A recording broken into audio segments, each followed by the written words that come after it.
Well, it's that time again. Another Figura Obscura drop. It feels like the Red Death was just yesterday. I mean, it's like a 2-month turnaround, right? Same thing as last year where you had the Headless Horseman in early October, and then you had another drop in December. Turned out to be a holiday Christmas theme, the Father Christmas. And I'm kind of, as you can tell, getting in the spirit and predicting here that this is also going to have some kind of wintry holiday seasonal kind of thing going on. Personally, I would love to see something from A Christmas Carol. It's one of my all-time favorite books. So an Ebenezer Scrooge, or you could even do like the 3 Ghosts, although this is a small box. I don't think it's going to be like a 3-pack of figures. Or you could do Jacob Marley or something like that. I also saw some people making some predictions in the Mythic Legions Cabal Facebook group. For example, Kevin Boots actually noticed that in the Toy Fair catalog, the 2023 catalog, there was a mystery Figura Obscura in there. So if this is the 23 catalog with a little question mark there, kind of like predicting that there would be one more by the end of the year, which is a very astute observation. And some of the predictions that came out of that post were like a Jack Frost. I'd be down with that, Jack Frost, and that would connect back to the Father Christmas from last year, because in that book is Jack Frost is a character in that book. Some other predictions included Snow Queen, the Nutcracker, Abominable Snowman, Rudolph the Red-Nosed Reindeer, like convert a horse into a reindeer. Although this not the case. This is just too small a box for that. But anyway, enough talk. Let's crack this thing open. I will grab my trusty knife, and we will do this. So let's slice this thing open. Last time it was wrapped, and it was wrapped with a skull drawn by Chris. This time I wonder if it will be wrapped in Christmas wrap, like Christmas present. Or again, I might look like a damn fool talking all Christmas, and it could be anything else. Anyway, here we go. We have... It is. Oh my God. It is A Christmas Carol. It is Jacob Marley. Wow. The Ghost of Jacob Marley. Sweet. I am super pumped. It looks like stave 1 of A Christmas Carol. So if you know Christmas Carol, like each section of the story is a different ghost essentially. And so this is probably just stave 1 or just the first part. I mean, that story is a novella length. It's like 100 pages, but this is sweet. Like they're including it again. It is not it is a book that it does not have copyright or anything. So we're going to have a copy of the first part of A Christmas Carol to read. And then let's crack open this figure and see what's inside here. All right. I need to cut a little seam here so that I don't damage the box. All right. And I always get the song from the Muppet Christmas Carol in my head, Marley and Marley. I'm not going to sing it for you. I won't subject you to that. But anyway, here's the packaging. And of course, we're going to have all sorts of beautiful artwork by Nate Barch. And there's a write-up on the back. Jeremy's always great with the excellent copy. And here we go. Let's take a look. Ooh, wow. Hello. This is like got a ton of new stuff on there. This is sweet. Wow. That is a brand new jacket, torso. There's some translucent parts, like the feet are translucent. There's a safe up in the top there. And there's the door knockers. You can't see it all in there. I'm going to, I'll get this open and we'll do the whole review thing. And then of course, all the lovely artwork by Nate. You've got the other, let's see. You got the other apparitions there on the back for sure. And you got the chains over on that side. Yeah, that is pretty sweet. Jacob Marley, the Ghost of Jacob Marley. Anyway, stay tuned. Let's get into this review. Thanks again, Four Horsemen Studios, for including me in these reveals. Much appreciated. Merry Christmas, everybody.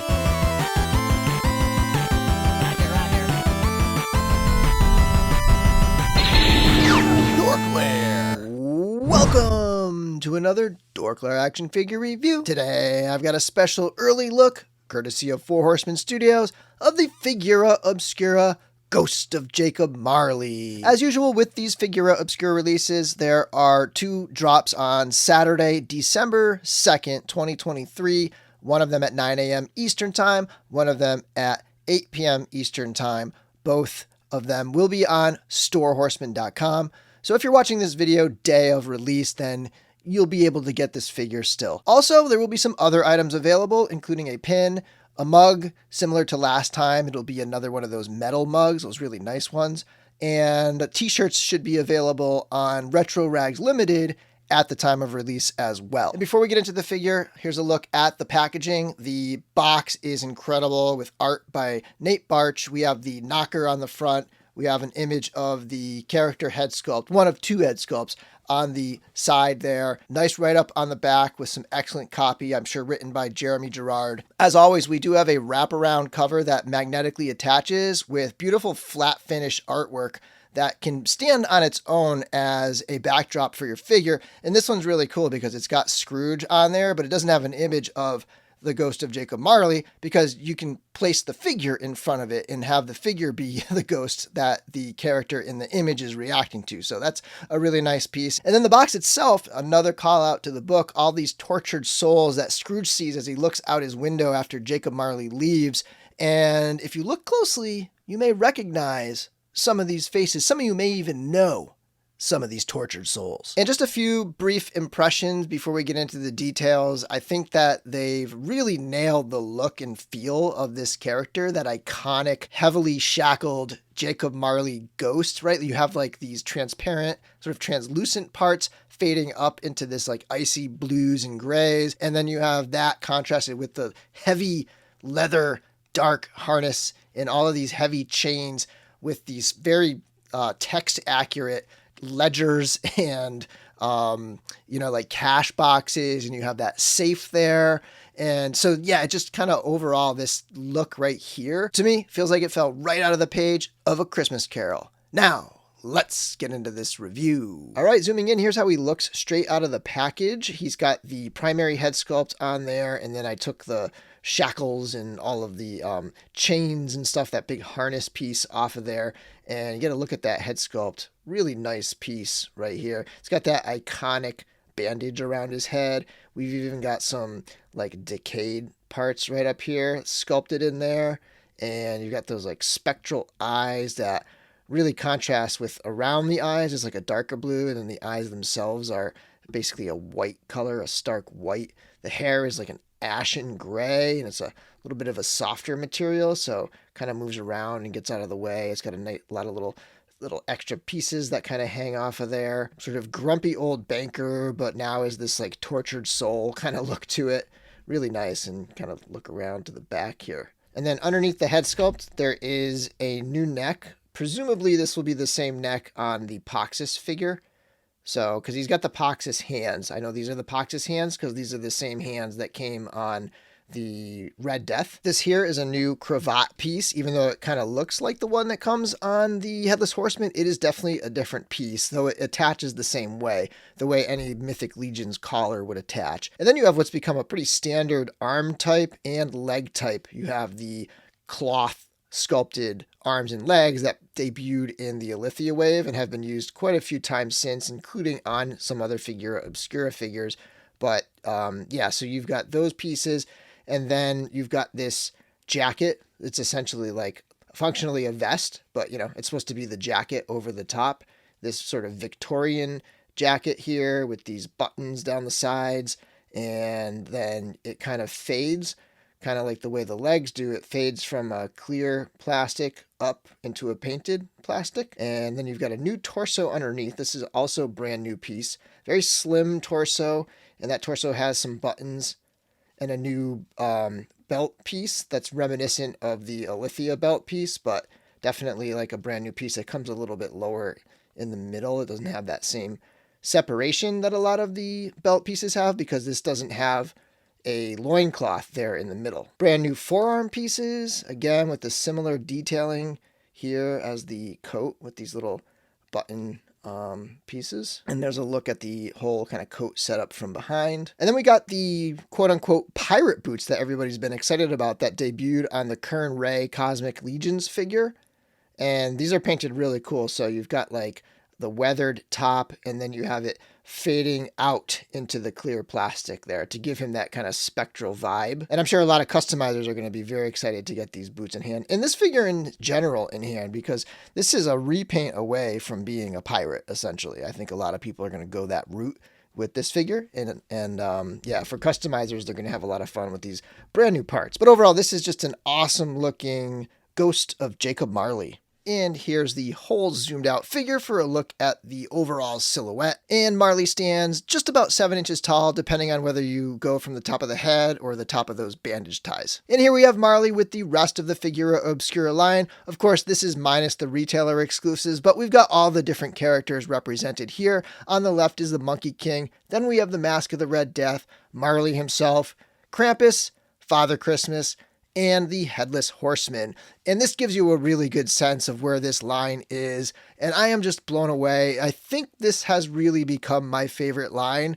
I like to just say Four Horsemen, Legions, Figura as a whole is my favorite line, but if I had to pick one of the three, right now, I'm really kind of feeling this Figura Obscura line. Top to bottom, it is just such a great variety of different characters, and the literary aspect of it, to me, really hits home, so Figura Obscura, killing it. Next up, we've got a mythic figure and a cosmic figure. On the left is my armored Hagnon, and on the right is my Waltor the Mad with the Sligor head. And then here he is with some 7-inch figures. On the left is the Masterverse He-Man kit bash I put together that has the Monster Machine Creations head sculpt that's painted by EM Custom Parts. And on the right is the NECA D&D Strongheart. Here we have a couple other popular lines. On the left is what had been up to this point probably my favorite Victorian styled action figure, which is the Mezco 112 Collective Gotham by Gaslight Joker.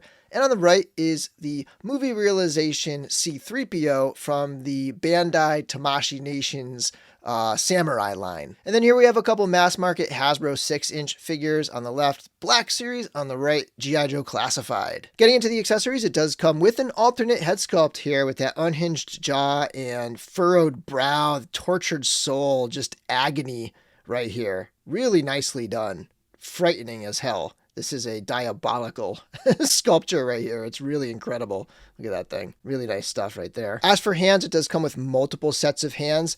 These are the same hands as Mask of the Red Death, and I believe they will be the ones on Poxus, but it comes with this open gesturing set. It comes with a pair of closed clawing hands, and here you get a really good look at the nails that are painted that same kind of ashy gray as the hair. It's got a pair of regular gripping hands with vertical hinges, and another pair of regular gripping hands with horizontal hinges. Really interesting accessory are these door knockers. So it's got two versions of the door knocker that frightens Scrooge as he's coming home in the very beginning of the book. And they are painted in a nice bronze color, but they also have like a little bit of that green rust going on in the little cracks and crevices and stuff. And these are true diorama pieces. So if you have a door that you want to hang one on, you could totally do it. Like they're set up to be hung on a door. And the knocker part does actually function. And what I would describe as the primary or biggest accessory that this comes with, we have the whole chains and shackles set up here. So this is a cool piece, super detailed. It's got a lot of nice little paintwork details in there, little sculpted locks and clasps and buttons and rivets and things. And then you have all of these rings around it that are attached to these metal chains. And then these chains have all sorts of stuff just hanging off of them. So kind of work our way through some of these. We have books or, ledgers for accounting. Let's see, we have another book over here. And then we do have 3 cash boxes. And I know the top of one of these the top of this one comes right off. And that pops right back on there. Can't remember, did this one come off too? Probably. I don't want to mess with it right now. But yeah, there we go. So this one comes off as well. And let's see, does the third one come off? That would be this one over here, right? Let's see if this one comes off. It's not popping right off, so I don't want to break it. Because I just have this one right now. I don't want to break the only one I have. So we've got all of those pieces. And then we've got all sorts of keys hanging off of these chains as well. including this one right here that may look somewhat familiar as the Figura Obscura key. And I do want to point out how nicely detailed the chain is. It's really weathered, and if you follow this last chain down, you get to this safe, which is a really cool piece. It's basically a 1/12 scale safe, a diorama piece, if you will. If you were to just take this last link right here, you can see it's got the typical little like gap for the link. You could bend that off of there and just have a separate freestanding safe for your 1/12. It kind of reminds me of the grandfather clock from the Mask of the Red Death, and it does function, so that door does open right there. And if all the keys attached to all the chains weren't enough for you, it does come with a baggie of extra keys, including the Figura Obscura key. For articulation, we have a ball joint at the top of the head. Cannot really look up very far because between the hair and the collar there, it's really stopping it from looking forward, but it can go that far. It can look down pretty well, and it can cock side to side, and it can twist all the way around. The shoulders are on a hinge that can swing up pretty far, and then a swivel that can come all the way around. We do have that single jointed elbow, comes up a little bit past 90 degrees. There's a twist above the elbow. There's a twist at the forearm piece, and then also at the wrist, and there are hinges at the wrists as well. We have a ball joint at the waist, and you get a lot of range there. It reminds me of the Valiant Knight, so really just no limits to how that can kind of bend and swing around there. I mean, the limits are only imposed by the jacket itself with, I guess, how far back it could go. Legs can kick way out forward, and they can go back a good amount as well. You do have that hinge so that it can go out into the splits. There's a twist at the top of the leg. You have that single jointed knee right here, and then you have a twist below the knee. We have a twist at the boot cut right here, which is kind of new. The only other figure with that is Novian Lean from Cosmic Legions. We also have a twist at the ankle. We have a hinge at that ankle and an ankle rocker. They say that in space, no one can hear you scream. Going cosmic with the part swaps, this is a very simple one. I just wanted to do like the classic dead guy, frozen in space, so Sligor body with the Marley head and hands works perfectly. For my second part swap, also cosmic themed, I went for a phantom space pirate kind of a look here. This one's a little more complicated because it uses parts from 4 figures. It's got the Hagnon head, it has the Vorga collar, lower arms, lower legs, and then it's got the other parts from the Tusk Science Officer, those white arms, those white legs, those pistols. Of course, it also has the torso, coat piece, and skirt piece from the Ghost of Jacob Marley. And one final swap, because I just cannot get enough of this Valiant Knight body. I took its arms, legs, loincloth, collar, and neck. Then I took the weapons from Thalen Frostbow, as well as that helmeted head sculpt, which really does a good job of tying the blues and silvers together to create sort of like this Frost Knight. Final thoughts on the Figura Obscura Ghost of Jacob Marley. Absolute home run. They really nailed the representation on this figure. This is like straight out of the book. Awesome figure. Don't forget to pick it up on storehorseman.com. And thanks again to Four Horsemen Studios for letting me take a first look at this figure. And until next time, may the force be with you.